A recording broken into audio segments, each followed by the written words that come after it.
Reading into Culture is now available in print. You can get these through Lulu, and the link is in the description. We always try to improve this magazine with every step, we're just kind of learning as we go, and I really hope that you enjoy this round of podcast episodes. We really tried to improve the quality of everything and switch some things around, and with the print magazine as well, I think it's a kind of nice development to hold something in your hands, and I think the cover also turned out very, very beautiful. And if you would like to support us, if you like what we do, you can buy one of these. We also have a Buy Me a Coffee account if you ever want to support us there. Reading into Culture, of course, stays free on the website and will always be free on the website.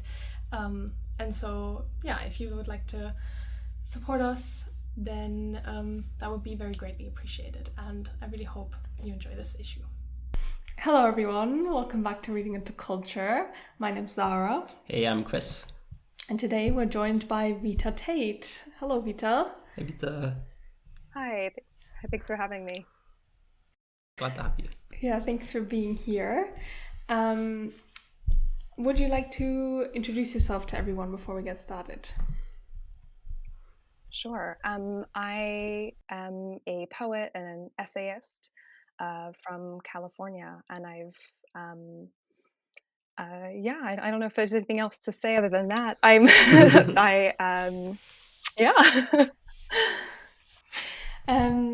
Tell us a little bit about your writing journey. When did you start? You said you write poetry and essays.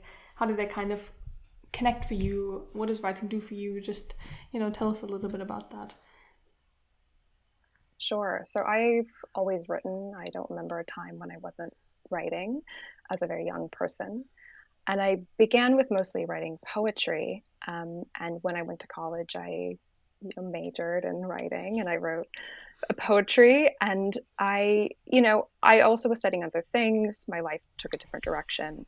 And I stepped away from it a bit and probably spent maybe a good 5 or 6 years just not writing academically, because I'm an academic on the other side of my kind of day-to-day life. So I was still writing, but in a professional way, in a very academic way, in a very kind of rigorous way. And that sort of more literary side of my work took a back seat up until a few years ago. And I went through a lot of stress professionally. I was working a lot, and I just had this impulse to get back into it. And so a few years ago, I just started writing again. Poetry, little fiction, but mostly poetry and essays. And I really began working on essays over the past year or two. Amazing. Very interesting. Would you say that you're kind of, how does it feel to write an essay versus an academic article? Do they feel in any way like they support each other, or does it feel like a completely different thing?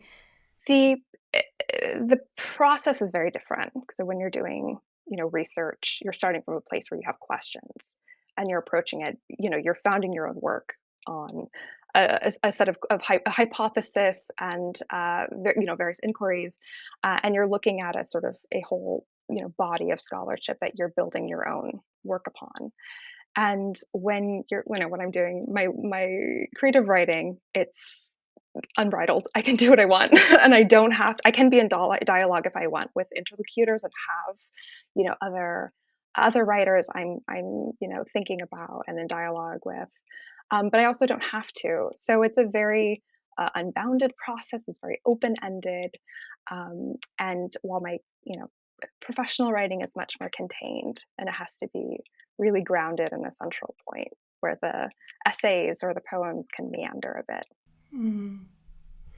Yeah, that's very interesting that you mentioned the kind of scholarship has to be based on something, and I kind of feel like there's maybe a connection to your essay border crossings there.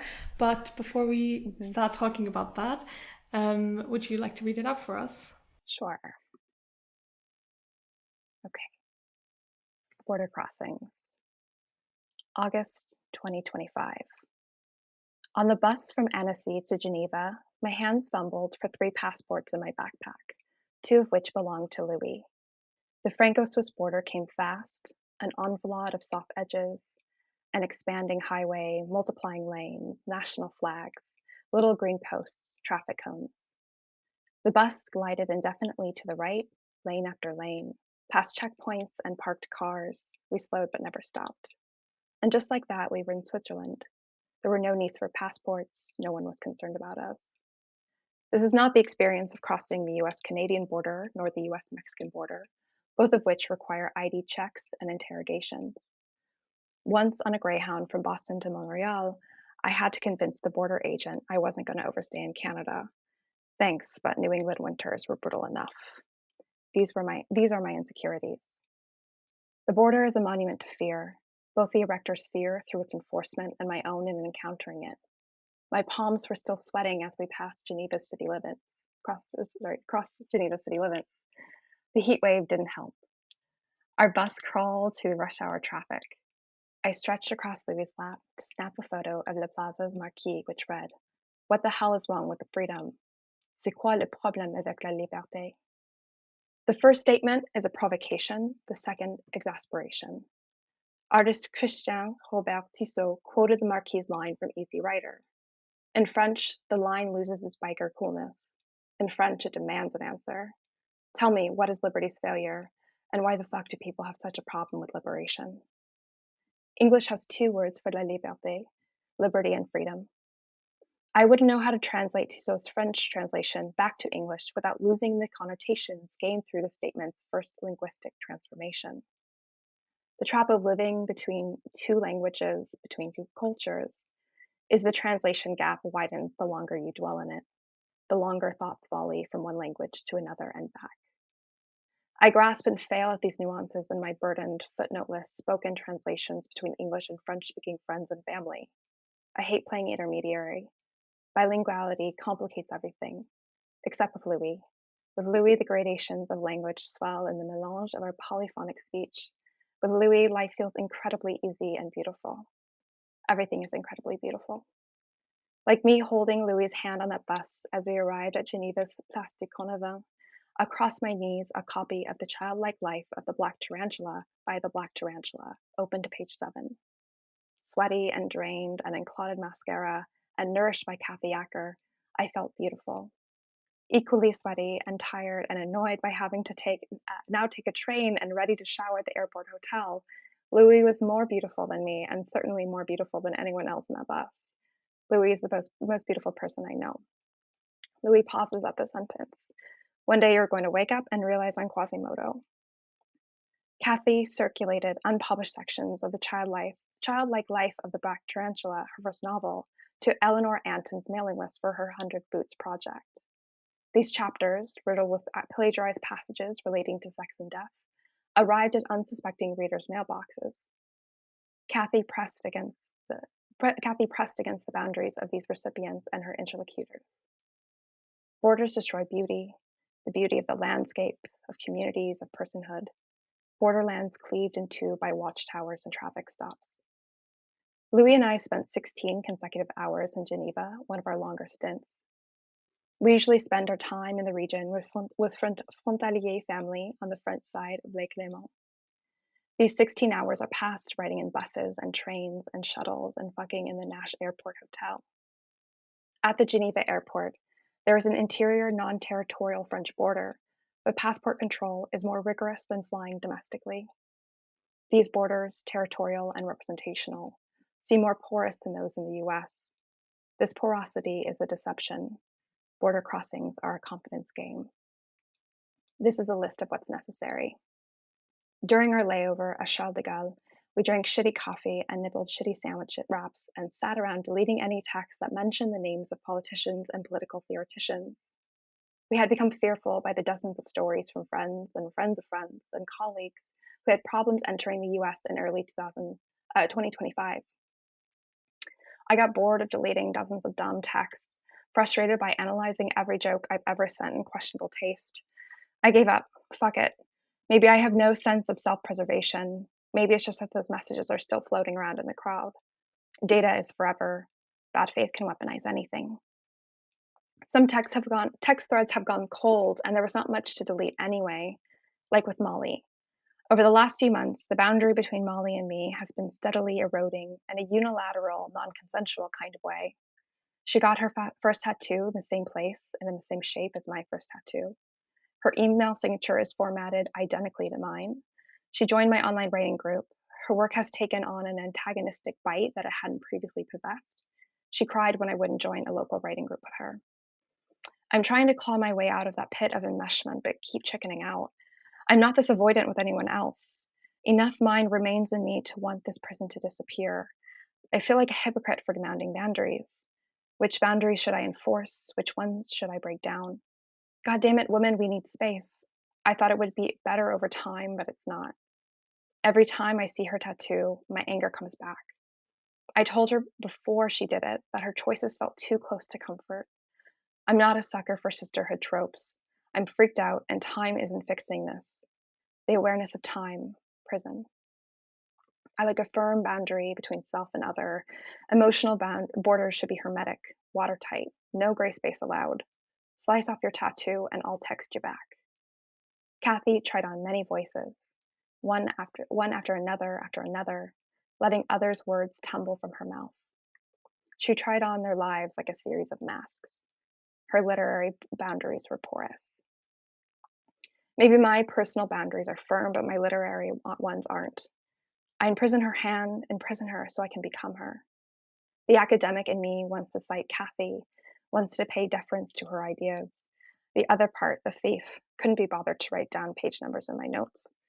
I made the conscious decision to not cite her on the plane to LAX. I typed out lines from the Life of the Black Tarantula on my notes app for no other reason than I wanted her words to be mine. My reading was interrupted by the arrival of my special Indian vegetarian meal 40 minutes before anyone else. The older French couple behind us grumbled. Not fair, Louis pouted. Yeah, well, Lou, you would be eating right now if you gave up meat. Getting served airplane food is a small consolation for not condemning a chicken to be served up as some gray, waxy, tasteless mush. I normally don't weaponize my vegetarianism as a morally superior stance, but on airplanes I become a smug twat. In the land of the free, 7-week-old fattened, debeaked chickens are packed so tightly in cages that their feet barely touch the ground before they are swept away to their deaths. This is your freedom and mine. Freedom like ours does not belong to the chickens. So much for only being a smug twat on airplanes. I guess I just don't want to be the kind of animal that consumes other animals. I don't want to masticulate on their muscles to nourish mine. I don't want their bodies inside me. I like that firm boundary between self and other, except when it comes to sex. Sex is temporary, a moment in time. Completion and separation are implied in the act of consummation, just as death is implied in life. Sex has an endpoint. Its boundaries are never firm. I'm a queen because I fuck a lot. I don't let anyone reach me. Louis and I made ourselves half sick taxiing on the jetway in LA, thinking of what fresh horrors await us at border control in 2025. I tell Louis to stick closely by me and let me do the talking. From the length of the lines and triple the normal amount of police, serious controls seemed to await us. There was no logic to the queues. Officers closed lines in front of us and opened others. We weaved from this line to that, arriving finally to a tablet equipped with face scanning technology. The agents stood around those tablets with fuck all to do but usher us towards the tablet. We were afraid for nothing.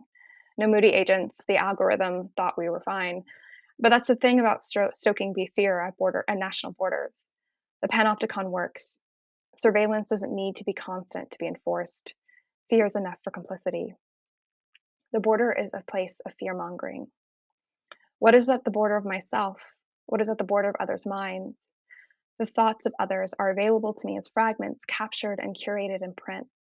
I like encountering others this way. It is the safest form of socialization. My revolt against the death society collides with my desire to be touched. I have no identity. Thing is, as I pored over the life of the Black Tarantula over the course of our 37-hour voyage home, I heard Kathy's voice ring so loudly through my exhaustion and resign that I could no longer recognize my own thoughts. I only heard Kathy. I could detect when her voice ends and the Marquis de Sade's began, and maybe that's why I'm compelled to cite her. I feel plagiarizing her because I've integrated so much of her through the years. Where does her voice end and mine begin? Do I have a voice? I'm not sure I think of myself as a person. How to sort one feeling from another, my distaste for hard spatial borders, my need to desire to get as close as possible with Kathy, my need to preserve myself from my influences and from my friends. It's as if I'm trying to become other people because theirs is what I find interesting. I must preserve myself. Intention, I write. Intention, I become invisible as I cross state lines. Intention, I become her. Intention, I cannot become her. Intention, I become a murderess by repeating in the words the lies of other murderesses. But I cannot become them. To become any of them is impossible. Inside me, I begin to shiver. I am her. I'm her child and her mother, so that I'm completely safe. I'm inviolable, and there are no men around. I cannot become her. Intention. I separate myself from others and then fold myself back in. The dialectics of relationality. Borders run along the contours of fear. Intention. I devour borders. I'm going to speak the truth because this is the apocalypse. I'm compelled to preserve the border between fact and narrative, the one boundary that opportunistic assholes seem so eager to erode these days. Separation between reality and the mirror world is critical to human survival.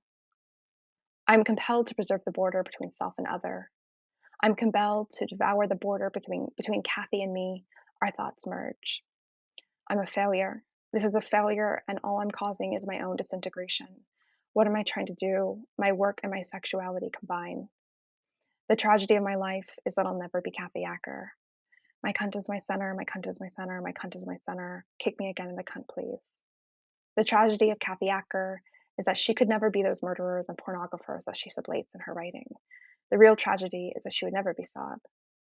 The tragedy in my friendship with Molly is that I feel guilty for not wanting to experience myself as a funhouse reflection through her whenever we hang out. I feel guilty for wanting to go back to how our friendship was before she fell into her current crisis. The real tragedy is that I feel guilty for writing the truth. The last stint of our journey home is a 3-hour shuttle from LAX to Santa Barbara, most of it spent along the California coast on the 101. I grew up on the 101, know its every curve and bump. With my eyes closed, I can feel the spot where it merges with the PCH, the moment it loses its urban sprawl identity in the wedge between mountains and sea. The Pacific is the most dangerous border that I know, a border of existential threat. The eroding coastline has been swallowing up the PCH in chunks since I was a kid. Now it is claiming homes. In the future, it will take whole towns. The ocean seems like a firm boundary, an impervious border, but it is famished. It will devour us as its tides rise. I guess the obvious question to start with is, what the hell is wrong with freedom? I can't tell you. I don't know. It's a weird world we're living in where it feels like there's I don't even know where to begin. It feels like a lot. It's a big question. I guess what I'm getting at is there's two ways to interpret that statement, at least to me, two obvious ways. And one is, why is freedom not allowed? What's wrong with it? And what, like, in a kind of tongue-in-cheek way, I'm saying, why aren't we allowed to be free? That's the obvious kind of first way to read it. The second way is, what are the problems of freedom? What problems does freedom as a kind of political concept bring up? And I think this essay maybe poses both of those questions. And for example, with the thing with the chickens, raises the question of, is freedom a kind of useful political term that actually disguises a lack of freedom? Or there's something there, right? There's kind of two ways to interpret that question, and I guess I'd be interested to know your thoughts about that.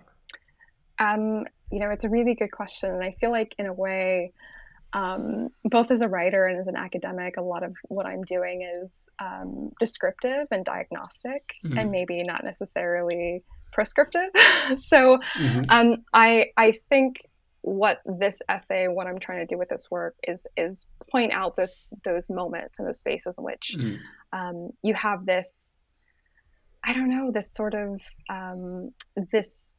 I feel like we're living in a moment where we've turned freedom into something that one is able to be free to do for oneself, and it's not something that is shared amongst everyone, right? So I'm free to go eat a chicken, rather than what is a way in which we're all, that liberty is available for all beings.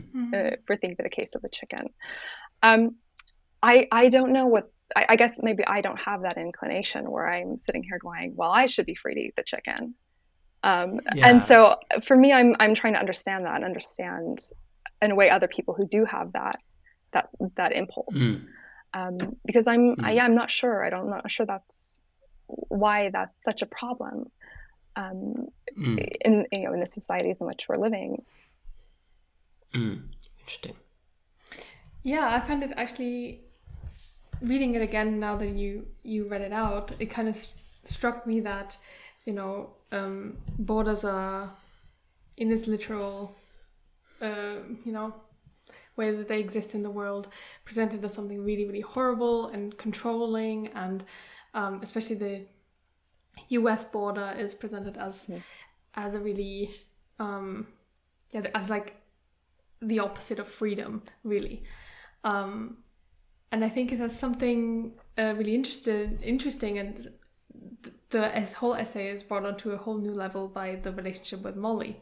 I think where freedom is kind of more important than this entrapment. And I wonder, do you think that the speaker is the villain and the US government, if you will, in trying to kind of have a very, very strong boundary and and keeping everything else out that is not wanted?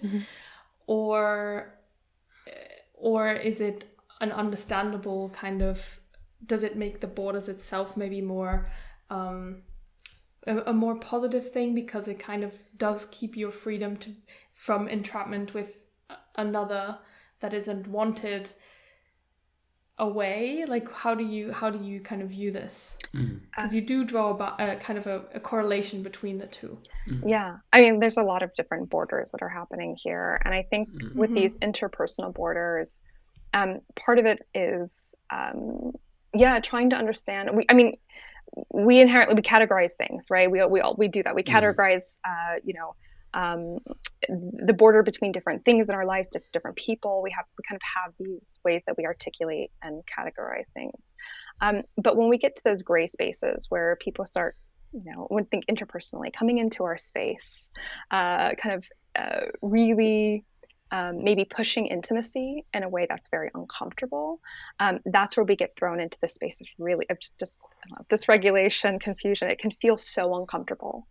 And I think when I was writing this, I'm not really thinking so much in terms of the positive and the negative of what is effectively the threshold space between two borders, but rather what is happening in that. Why is that those two borders, that border kind of creating the space that's so uncomfortable, and then what are we doing in it? What do we do in these moments of discomfort? So with the relationship with Molly that I'm writing about, it's trying to unpack at what point is discomfort maybe, and it's like a subtext of the essay, but what point is discomfort going to be maybe beneficial in that relationship? To what point are those kind of borders as boundaries really important, and at what point maybe are they certain things not? So some things are really kind of silly, like an email signature is very silly, but maybe this kind of intense forced intimacy, or this kind of really this too close, where it feels like these two people are kind of becoming one, that's really uncomfortable, and that's not maybe healthy.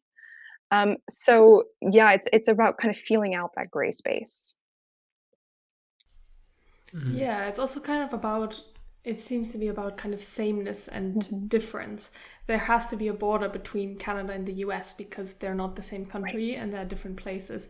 For them to be different, there has to be a border. And even Switzerland and France, where it's an easy border to cross, Switzerland has to be distinct from France, so there has to be a border.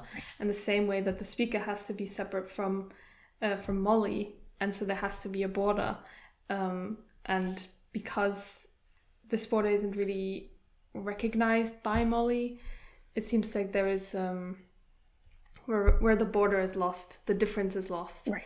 And I guess it's also the same with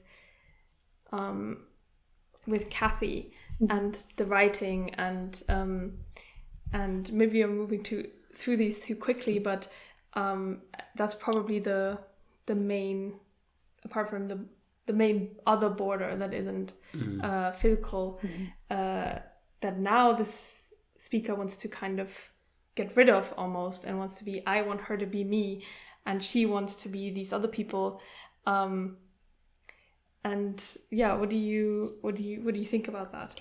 Yeah, it's a similar thing, right? It's finding that Kathy Acker to me is somebody who plays a lot in that gray space.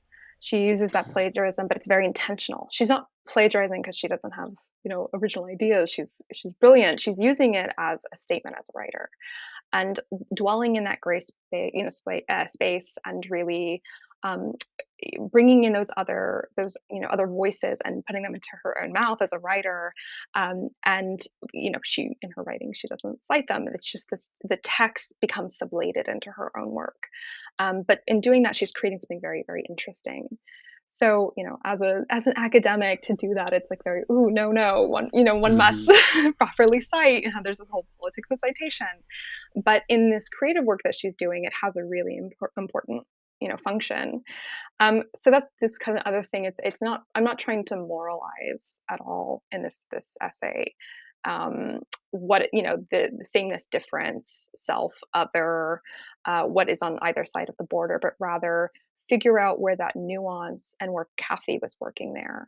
And then, myself as a writer, as I'm composing this, then where do I stand when I think of all the writers who've influenced me and who I'm thinking about, whether I'm sitting there, literally reading their work and writing down notes about the work, or, people who I read maybe 5 years ago, and there are phrases that have just gotten launched in my mind, and I can't help but use them and go, oh, where did I find that again? And so it's really just trying to identify within her work where she is kind of playing and dancing in this threshold of what is art, and maybe what would then be more blatant plagiarizing. That's very interesting. I think I would like to get back to the question of plagiarism and authorship later. I think that's a very interesting question. But for now, I think I would like to interrogate this relationship between Kathy, the narrator, and Molly in a little bit more detail.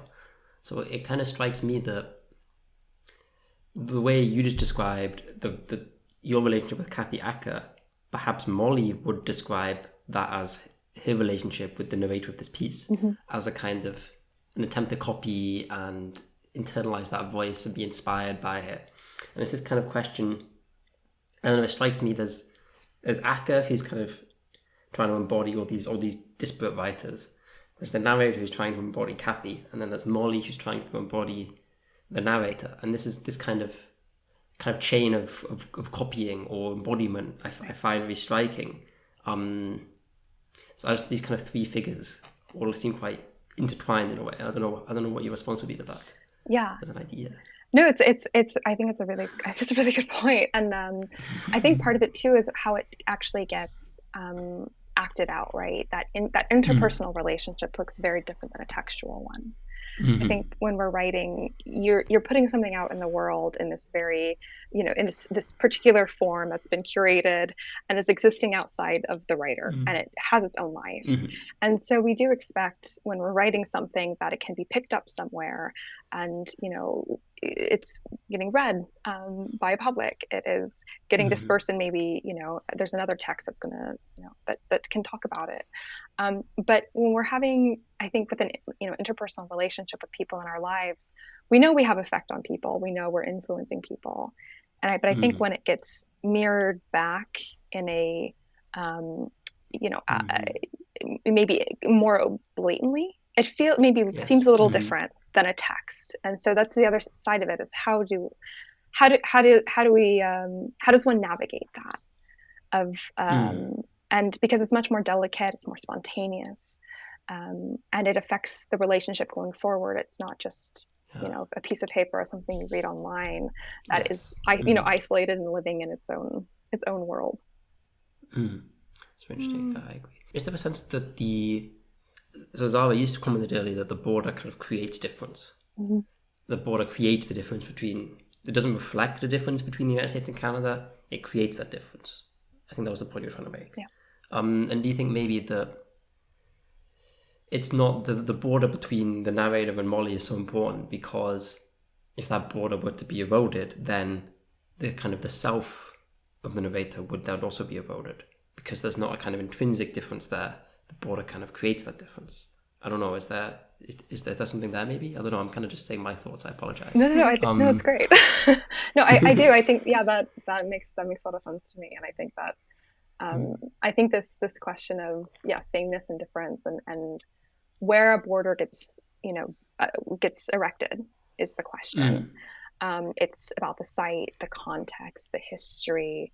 Is it in a landscape? Is it between people? I think these are all extremely important factors when we consider that. And I think in terms of this relationship with Molly and the narrator in this essay, it's again, it's this idea that it's so slippery, what a border between self and other is.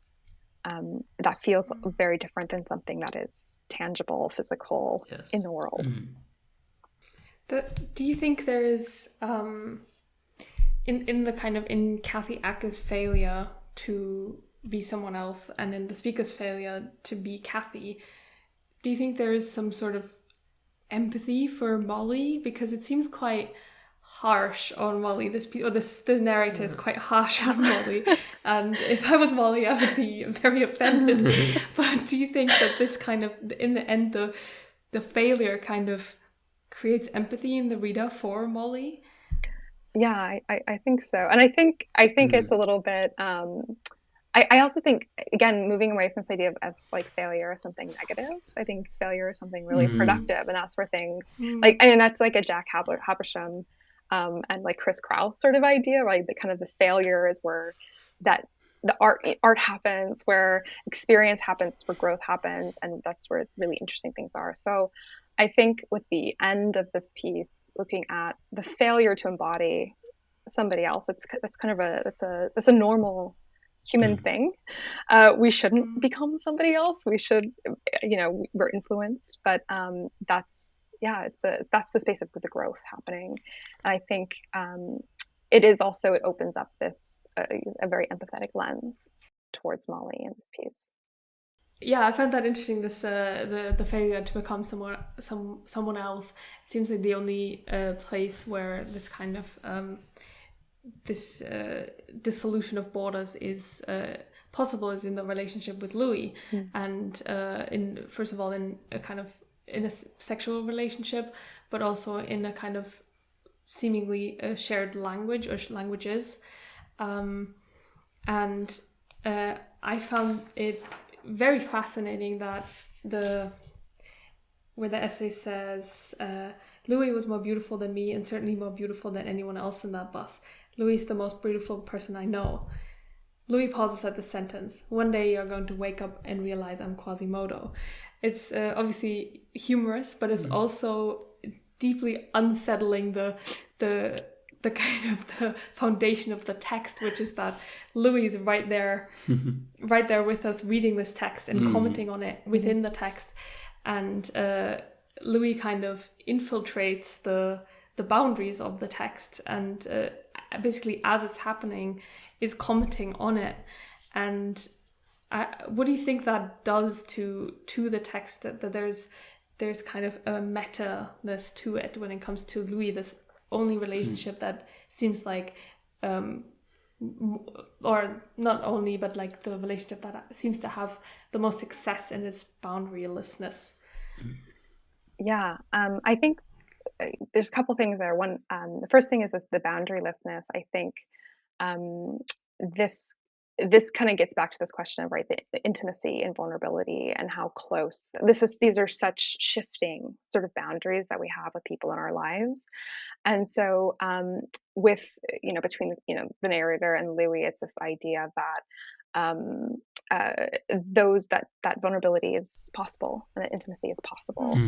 And part of that, because in subtext is that sort of trust, and that part of the journey. This is Louis and the narrator are going through this journey together, right?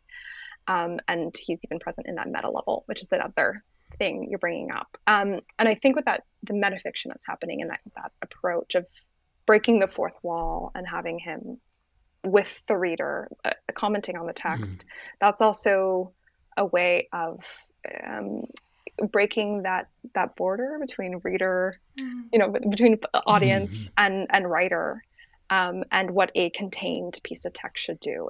I'm trying to layer in both in terms of the method of how I'm constructing this essay, as well as the ideas and the spaces that the narrator is encountering as she moves through this journey. Yeah, it doesn't even feel like the narrator is necessarily trying, like they're trying to be Kathy. It just kind of feels a more natural kind of infiltration of Louis, where the narrator is not trying to become Louis. It's just kind of authentically happening. So I think it's very sweet and very, I don't know, like this unsettledness of the text, I think it works really well. Yeah, I agree. I think I was going to comment that Molly and Kathy, as the other two characters in the text, so to speak, are very deeply philosophized about. Philosophized, yeah, that's it. Philosophized about science. And but Louis is kind of exists uncommented upon. Sex with Louis is a subject of philosophy, but Louis is not. And I think that's quite a striking choice, I think. Now, did that come about? Was there a section about the border between Louis and the narrator that was cut, or was it just was it a natural way to just not really interrogate that philosophical nature of that relationship? So I think that's more of that was less of a, explicit choice than just an extension of my writing process. Because I do everything I'm writing, as I'm writing it, I'm showing my partner, who Louis is based on, and he's commenting, and then I go, oh, and then I will write him in, and this is something in my own practice that I do whenever I write an essay. This is something that, it keeps coming up. I keep doing it. So that, he's very much part of that writing process for me, and he's part of that writing journey. So I think in a way he then escapes that analysis because he then steps over to he's kind of straddling like one foot in the writing camp and one foot in the audience. Which is kind of interesting because he's just, I guess, hovering in that threshold space. It's very interesting. It's very, very cute. Very cute. And I think it really adds it feels almost unintentional that this whole layer is added and works so well in the essay. I don't mean that in an offensive way, that it seems unintentional, but I think it's a very good thing. So I think I'd like to maybe shift gears for a bit now and talk a little bit about politics, essentially. If it's so, this piece is also very clearly about some kind of comparison of Europe and America, and I think especially now, I don't know how it is in America, but in Europe, there's very much a feeling that the United States is hostile to Europe, hostile to a European way of life, whatever that means, to European liberties. And one of those is, of course, Schengen and the free movement of people, which is especially something that America seems increasingly hostile to, with numerous significant figures in the American administration strongly criticizing Europe for the Schengen area, essentially. And you comment here in the essay about the fact that the European borders only seem porous and are in fact not porous. Is that I guess I would like to maybe like you to expand more on how do you see the difference between European and American borders, and perhaps more generally between the relationship between Europe and the United States, if that's not too broad of a question. Yeah, no, it's again, it's a big question, and I wrote this. I started composing it, and I was working, through these ideas late summer, and we had already been through in the U.S. Um, you know, so when I think so, being an American over the past 2 years, almost 2 years, well, 10 years, last several years have been. It's been really it's been like a fever dream, and norms constantly change.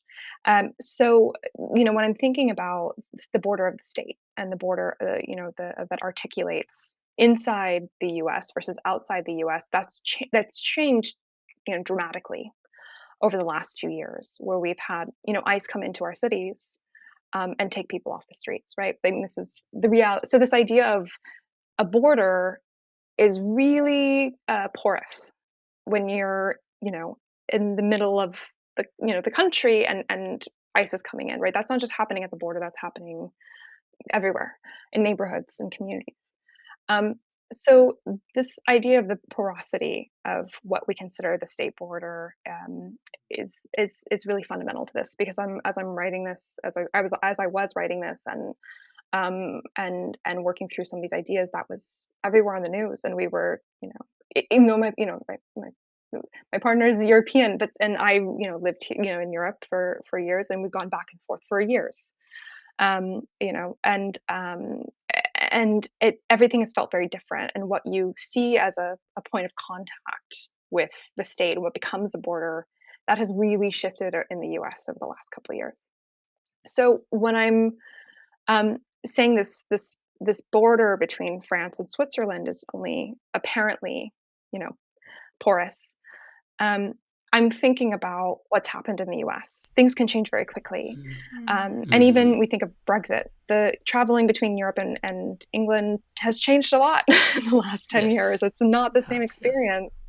And so these are things that this ability to move freely between EU states, things can change very, very quickly. And so we feel very comfortable in the way that our fences sit, in the way that we have open spaces here and there, or we kind of get used to something, and then it can, within a matter of days, shift very quickly, and we live in a very different political reality. That's a very good point. I would maybe like to ask about the childlike life of the black tarantula by the black tarantula. I haven't read it. Neither of you, I assume. No, I haven't read it. No, I've researched it, but I haven't actually. I didn't actually read it, in fact, for this. Can you tell us a little bit about that, and the significance in the piece? Yeah, so I, it's been quite a few months since I read it, so it might be a little bit off. But so it's Kathy Acker's first novel, and she's writing sort of an autofiction kind of text about herself. It's very experimental, and she's interspersing it with these accounts by murderesses, like women who've killed, as well as from select fragments from, I can't remember which Marquis de Sade text, but she's essentially taking a lot of different kinds of books that are very transgressive, very much at the edge, and then she's writing about her own life, and she intersperses these various passages. She uses the Burroughs cut up technique, where she's writing a lot and then she's cutting them up and putting them together. The punctuation is not always consistent. A phrase will end without any kind of punctuation mark.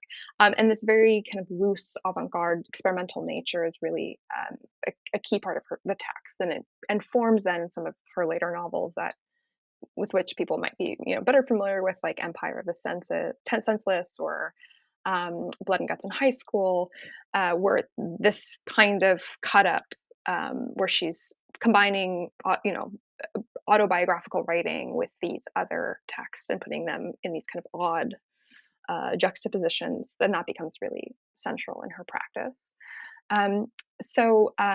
It just, I really love avant-garde writing and experimental writing, and I hadn't read this novel before, and I had it on my trip. I always pack too many books when I travel.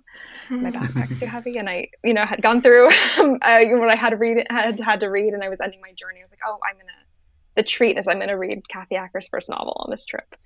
And it just was so striking because I could really see how she was working. It was a little bit more overt than some of her later novels, where I could really just read the juxtaposition between her writing and some of these other texts that she's bringing in. And she doesn't, cite, right? She's later, we know where things are coming from, but it's all brought together under one voice.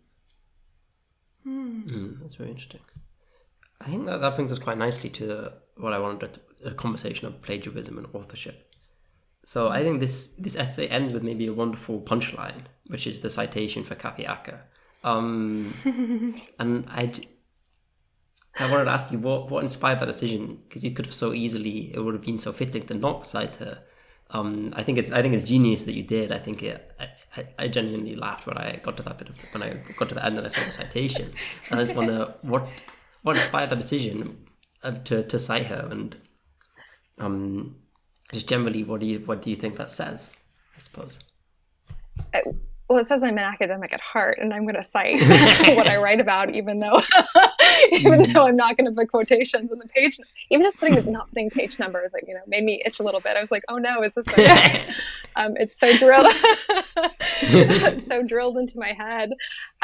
So it does come from the sense that it is that on the one hand, it's really me wanting to be like, no, I'm in good standing. I know I'm citing my literary sources, but it also is that joke of, as you're saying, of coming back and saying I am putting up this wall and saying I am different than Kathy Acker. I think that this voice as a writer, as this narrator, is different. These are two fundamentally different, writers, and I wanted to be very clear, because I don't have whatever drove her to bring everything and sublate these other passages into the text and bring this all together. I don't have that sensibility. I do want to keep it very clear where my voice is coming in and where hers, because there is still that level of respect to her work, and wanting to make sure I'm I don't know. I don't want to say paying homage to her, but really making sure it's clear my contribution to this dialogue with her. That's very interesting. It's very interesting that you say you want that boundary to be clear, because so my reading of the text is that you have placed quotes from the childlike life of the, what's it called? Life of the Black Tarantula. The childlike life of the Black Tarantula? By the Black Tarantula. Yeah, the childlike life of the Black Tarantula. Yes. You even put these quotes in italics. Yes. When I first read the text for the magazine, before it became clear that they were extracts from that book, I thought it was simply an internal monologue. It was speech, like an internalized thought. So where there is, I think, and it takes about maybe a third into the text to realize that things like these are my insecurities and everything is incredibly beautiful are supposed to be kind of ambiguous, supposed to be both the thoughts of the narrator and quotes from the childlike life of the Black Tarantula. So there is a kind of a blurring of this boundary, I suppose. Yes. The kind of the text itself becomes the thoughts of the narrator, and sorry, I kind of lost my question there, but that's interesting, isn't it? Yeah, I think it's going back to again this point of like how we communicate things from person to person is we do absorb a lot from other people, and we do have this this kind of ambiguity between how we communicate information and where we where we get our information from and who we communicate it to, and ideas and the sharing in this, orally and through kind of like verbal communication versus textual, where textual communication has really much stronger, boundaries, has much, there's ways in which we give a visual cue of where information comes from, or through citational practices, or through punctuation and that sort of thing, that we don't have when we're communicating just verbally with people. So when I'm reading it, I do feel like her words have become mine, and I've ingested them, and they're just in there with all my these kind of other things that I'm writing, all these other thoughts. But visually, I liked having that separation where it is very clear by the end, it's not, Yes. first time it happens, there isn't a citation, but by the end it becomes clear. And in a way, that's also the experience that I have when I'm traveling. When you do these journeys that are a couple days long, your senses are really kind of worn down. And if you're reading something, you get sometimes a little hazy and confused. And I wanted to have that texture in the piece, as well as that feeling of exhaustion, and where that erosion occurs between Kathy and the speaker. Very interesting. I kind of touched on this earlier, but there is something about the languages and it seems like Louis and the speaker share their bilinguality, and that there is some sort of limit imposed by translation, which comes across with the "what the hell is wrong with freedom," and then the French, which I'm not even going to try to say. And that there is something literally lost in translation, but that this isn't. It doesn't get lost with someone who also shares both of the languages. What do you think about that? What's kind of what is this kind of starting with a language based thing do in a piece of text, and yeah, how does that change the relationship? I think it's a good question. I feel like other people who are translators would be able to articulate this much better than I can. But when you're living in two languages, and you're speaking with in my life, the closest person to me has a different first language than me, and we speak in both languages together, French and English, and certain kind of unexpected things come out of having these kind of speech patterns, these kind of expressions that we have between us, that when we go into other spaces, maybe we don't use, or it becomes this kind of strange little bracketed thing where only other people who are living in those two languages also maybe share. So in a way, it living with being bilingual, or living with multiple languages, it opens up to different perspectives, new ways of saying things, different ideas. It allows for much more wiggle room. At least in my experience, in my home, speaking between languages, and when I switch to just speak one language and trying to translate, because we'll often be in an environment with like our family, where my family doesn't speak French, and his family speaks a little bit of English, but having to translate things, they just get lost. And you also have to just mentally keep up with what's happening, and trying to translate, and trying to express nuance, and all those little this kind of strange little contours of language that are really they just get lost in direct translation, or when you're trying to encapsulate an idea. So there's just, again, this idea of that gray space, that having more there are more words, there are more expressions to communicate with, and once we kind of limit ourselves to one of those languages, it can be a little bit maybe a little confined in terms of communication. So I wanted to start the work with language, one, because I was I'm writing this piece as I'm traveling. I see this marquee, and was it's funny the way that translates. It's a very strange, it's technically correct, but it loses something, and how much of that is true in different ways in which we move from one space to another, across one boundary to another, how much gets lost, what gets maintained, and what happens when you live between those, have a foot in each of those spaces. I think it's just very fruitful, and there's a lot there to explore. Yeah, totally. No, totally. That's very interesting. Yeah, I think so. We're also a bilingual couple, I suppose. So we're both English and German, not English and French. And so as we were, and so that's really, I think that relates a lot to my experience too. The description of bilinguality and being kind of difficult. It feels when you write as a couple, there's so much freeing. You have twice the ways of expressing yourself, twice the vocabulary, and then when you have to speak in one language alone, it can feel very confining, and you kind of develop like a kind of, I call it a couple-lect, a kind of a whole language where you see some things you always say in English, some things you always say in German, and it just kind of is that way for some reason. Exactly, exactly that. And then when there's someone else around, you can't speak in that, and it feels strange. No, or you have to then translate. Oh, I meant, and then you get self-conscious. Am I being rude? Exactly. Exactly. Okay, well then, I think it's probably time for us to start wrapping up, and we'll ask our question that we ask everybody for this edition, which is, so why do you think people should write? What is the purpose of it, and why do you think it's good, if you indeed do think it's good?